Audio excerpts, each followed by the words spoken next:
And so, prostitution can occur without any type of trafficking involved.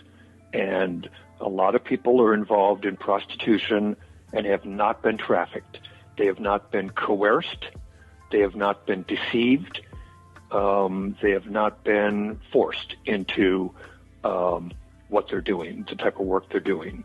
And so the law, both the federal law, the trafficking law, which was passed in 2000, and state trafficking laws make a distinction between force, fraud, and deception, which is trafficking, and consent.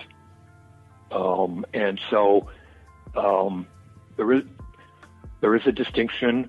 You can be involved in prostitution, but not trafficking, or you can be involved in prostitution and have been trafficked into it. And so we can't equate the two.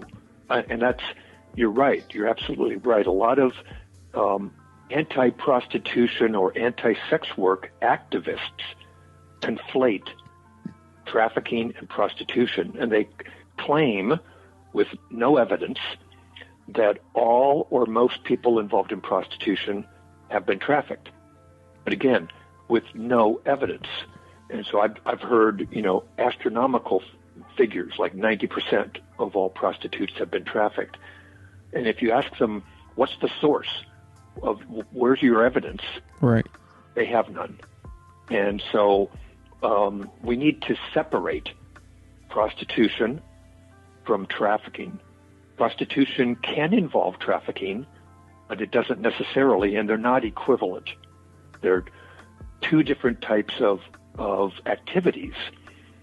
So I'm glad you asked that question, because it allows me to sort of make that larger point that if there's no deception or coercion involved at the recruitment stage or unfree labor at the work stage, then it's not trafficking.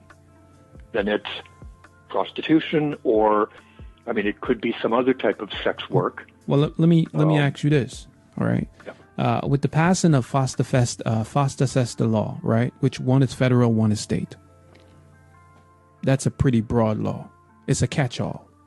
Now, I believe you said just now, if there's no recruiting at the beginning stage. So if a guy meets a female and she's already in prostitution, therefore it can't be sex trafficking, because he met her when she was a prostitute.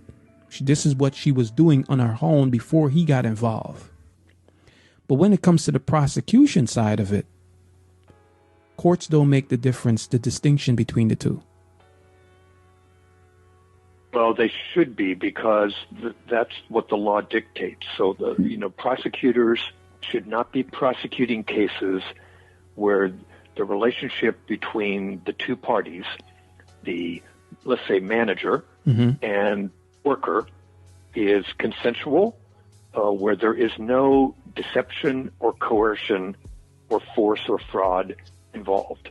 So prosecutors should not be prosecuting those cases as trafficking cases. They can still prosecute them as prostitution cases in 49 states, but they can't prosecute them as trafficking. And the